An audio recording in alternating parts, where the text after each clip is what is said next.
There exists a civilization that built vast cities, engineered precise drainage systems, standardized weights across thousands of miles, and then left behind a script that no one on Earth can read.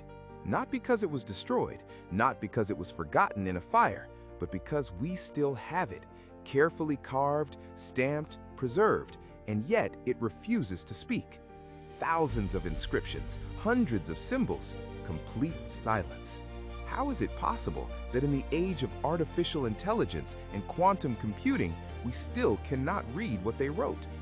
The objects are small, often no larger than a modern postage stamp. Steatite seals, fired and hardened, engraved with animals, bulls, elephants, unicorn-like creatures, and above them a short sequence of signs, lines, loops, comb-like strokes, fish-shaped symbols. They appear deliberate, structured, repeated, and yet undeciphered.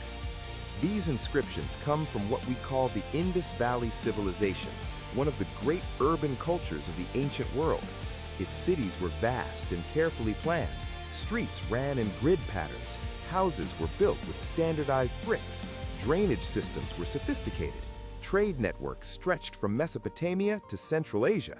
And within this world of order and engineering precision, writing existed. Or at least something very much like writing. The corpus we possess today includes roughly 4,000 known inscriptions. Most are extremely short. The average length is just 5 signs. The longest known example contains around 26.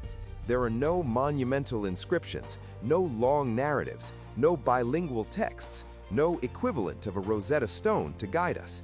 What we have are fragments of communication, structured, repeated, systematic, but frustratingly brief.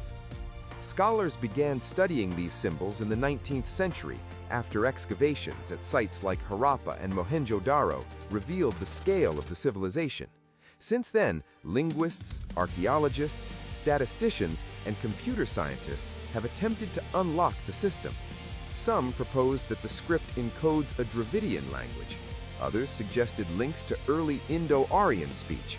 A few have argued it may represent something entirely different, perhaps a logo-syllabic system, similar to Sumerian cuneiform, or even a non-linguistic symbol system used for administrative or religious purposes. But here is the central difficulty. Decipherment usually depends on patterns, known languages, long texts, repetition across varied contexts. In Egypt, hieroglyphs yielded their meaning once scholars found parallel Greek text. In Mesopotamia, cuneiform revealed itself through multilingual inscriptions. The Indus script offers no such assistance. It stands alone. Statistical analysis has shown that the signs are not random. Their ordering follows specific constraints. Certain symbols consistently appear at the beginning of inscriptions. Others tend to cluster near the end. This positional structure resembles the grammar of language rather than the randomness of decoration. In the early 21st century, computational studies suggested that the entropy patterns of the Indus script fall between those of known linguistic systems and non-linguistic sequences, implying that it likely encoded language, and yet no consensus has emerged. Part of the problem may lie in scale. If the script was primarily used for administrative seals, perhaps identifying merchants, clans, commodities, or ritual associations, then longer texts may never have existed, or were written on perishable materials, such as palm leaves, cloth, or wood, that did not survive. The surviving inscriptions may represent only a narrow slice of a much larger communication system. There is also the question of continuity. Around 1900 BCE, urban centers of the Indus civilization began to decline. Trade networks weakened. Large cities were gradually abandoned. Without continuous cultural transmission, scripts can disappear. Writing systems are fragile technologies. If literacy collapses within a generation or two, symbols become ornaments. Meaning dissolves quickly. Unlike Egypt or Mesopotamia, the Indus script left no clear descendants. No later civilization explicitly claimed it. No surviving community preserved its tradition in recognizable form. Its disappearance appears as quiet as its existence. What makes this silence especially striking is the sophistication of the society that produced it. Urban planning suggests strong administrative coordination. Standardized weights imply regulated commerce. Craft specialization indicates economic complexity. It is difficult to imagine such a system functioning without some form of structured communication. The seals themselves likely served practical purposes, marking goods, authorizing transactions, identifying authority. But what did the symbols mean? Names? Titles? Religious invocations? Economic records? Something else entirely? Over decades, more than 100 proposed decipherments have been published. None has achieved scholarly acceptance. Each claim encounters the same obstacle. Without independent confirmation, interpretation risks circular reasoning. One can assign sounds to symbols, translate a short inscription, and produce coherent meaning. But without external verification, the system cannot be tested. Decipherment demands falsifiability.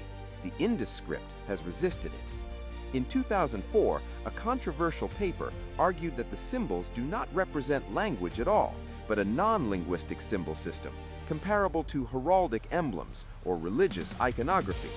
This sparked intense debate. Subsequent statistical analyses challenged that view, pointing again to structural patterns consistent with language. The academic conversation continues. It is measured, cautious, unresolved. What remains undeniable is this: the script is real, the patterning is real, the civilization was real, and its voice is absent.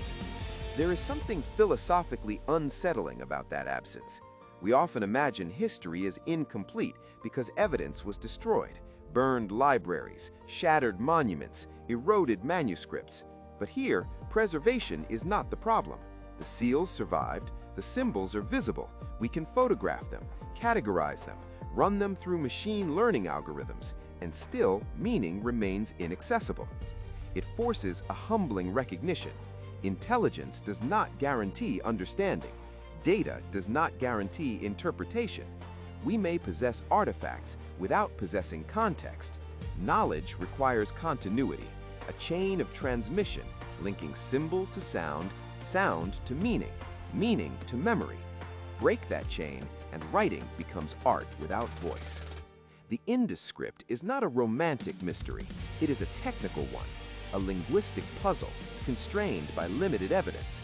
Its decipherment, if it ever occurs, will likely come not from a single brilliant leap, but from incremental discovery.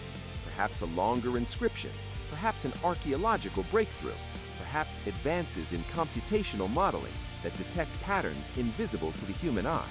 Or perhaps it will remain undeciphered. Civilizations do not only leave monuments, they leave questions, and sometimes those questions endure longer than their cities. Somewhere nearly 4,000 years ago, someone pressed a seal into wet clay. The gesture was routine, practical, meaningful. They assumed it would be understood by those who saw it. They did not imagine a future in which their words would survive, but their language would not. We stand on the other side of that silence, close enough to see the signs clearly, yet still too far away to hear what they were meant to say. And perhaps that is the deeper lesson of the Indus script, that even in a world of advanced cities and structured systems, the most fragile invention of all is not architecture or trade, it is understanding.